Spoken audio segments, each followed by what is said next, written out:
Сәлем! Менің атым Севинч. Менің атым Малика. Бүгін бізде интервью. Интервью бізде қазіргі жастардың телефонды пайдалануы, оларда қалай уақыт өткізуі туралы біз қазір Маликадан интервью алатын боламыз. Малика ханым, дайынсыз ба? Мен дайынмын. Бірінші сұрақ. Адам телефонға тәуелді болып қалмау үшін не істеу керек? Сұрағаныңызға рахмет. Бұл өте өзекті сұрақтардың бірі болып табылады қазіргі таңда. Менің пікірімше, қазіргі таңда цивилизация өмірінде бізде телефонсыз, гаджетсіз өзіміздің өмірімізді елестету мүмкін болмай қалған. Бірақ та балалар көптеген сайттарға кіріп кетуі мүмкін, ол жерде тәуелді болып қалуы мүмкін. Мысалы, қазіргі таңда балалар TikTok'та 10 ғана видео көремін деп, ол жерде бірнеше сағат уақытын өткізуі мүмкін. Немесе WhatsApp'та, Telegram'дан хабарландыру келген болса, оны тексеріп қоямын деп, соның кесірінен күніне кемінде дегенде 10 сағат уақытын телефон желісінде немесе басқа да сайттарда өткізуі мүмкін.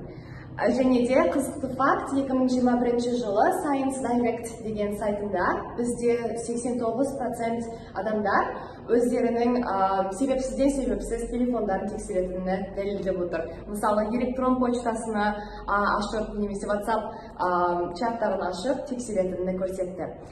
Бұның бірнеше себептері бар. Олардың ең біріншісі жас балаларға коммуникацияның жоқ болуы. Және шынайы коммуникацияның жоқ болуы. Мысалы, балада достары жоқ болуы мүмкін, немесе ол мектептен алыс тұрады, үйірмелерге бармауы мүмкін. Бұлардың шешімін ата-аналар тіпті онлайн, бізде қазіргі дамыған заманда онлайн клубтар бар, сондай онлайн клубтарға өзінің балаларын жазылуы мүмкін. Мысалы, ол жерде онлайн, немесе сурет салу, оқу клубтары болады. Енді бізде екінші сұрақ. Балаларға қанша жастан телефон алып беру қажет? Қанша жастан дұрыс деп санайсыз? Мен өзім бірінші ұялы телефонымда ата-анам 15 жасқа толғанында алып берген болатын. Оған дейін мен үйге тапсырмалар, мектептен береге үйге тапсырмаларды әпкемнің телефонды немесе ата-анамның телефондарынан алып қолданған болатынмын. Менің ойымша, бұл ата-аналарды толғандыратын сұрақтардың бірі. Себебі балаға ұялы телефон өзінікі болғандықтан, ол дене саулығына да зиян келтіруі мүмкін. Мен өзім сайттардан оқып көргенімде, дәрігерлер, психологтар, олар ең жақсы уақыт балаларға телефон алып беретін, ол 10 жас пен 15 жас аралығы. Бұл жас аралығында балалар зиянды тараптарын білетін жасқа келеді. Ал оған дейін жас болған, мысалы, 8 жасар, 7 жасар балаға мен телефон алып беру дұрыс деп шешпеймін. Енді мен Севинчтен саяхат туралы сұрақтар сұрайтын боламын. Севинч, адамдар айына, жылына неше рет саяхаттау керек деп ойлайсыз?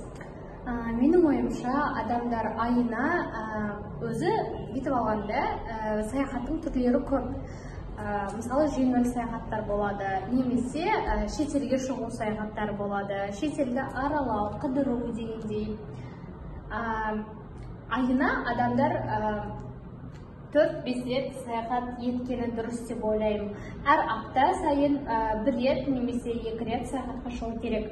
Саяхатқа шыққанда үлкен саяхаттар емес, парктарға бару мүмкін, бау-бақшаларға барып келу мүмкін. Біздің Алматыда көп жерлер бар саяхаттауға. Әрбір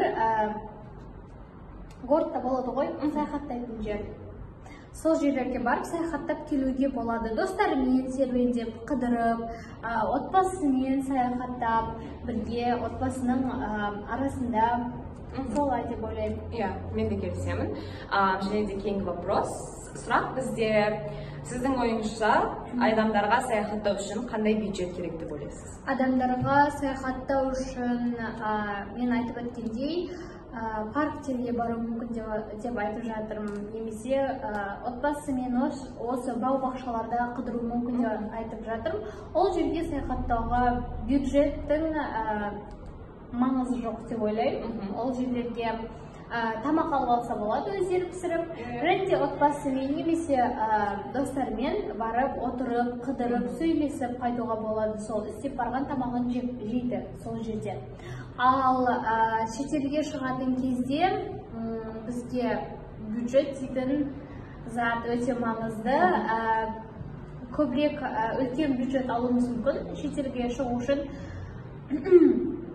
Өйткені шетелде біз қыдырамыз, кәдімгідей ол жерде қалалар болады, қалаларда біз қалаларда аралаймыз, өзімізге керекті заттарды аламыз. Мысалы бір жерге барғанда бір затты алып қайтамыз ғой, соларға ақшамызды жұмсаймыз, көшедегі тамақтарды жейміз. Көшедегі тамақтар деп қызық айттым, уличная еда деп айтады ғой. Бұл көшеде дайындалатын тамақтар. Сондай тамақтарды алып жеуіміз мүмкін. Немесе ресторандарға, кафелерге барамыз. Олардың тамақтары әртүрлі болады, біздікіне ұқсамайды, бәрін дәмін татып көреміз, солай болады. Сол үшін көбірек бюджет алыңыздар. Қымбатырақ болуы мүмкін. Тағы да обратный, өзіміздің елімізге қайту үшін де билет алуымыз керек болады. Сол үшін 500 мың, 700 мың бізге аралауға жетіп қалады. Сұрақтар аяқталды. Рахмет. Сіздермен болған Севинч және Малика. Сау болыңыздар.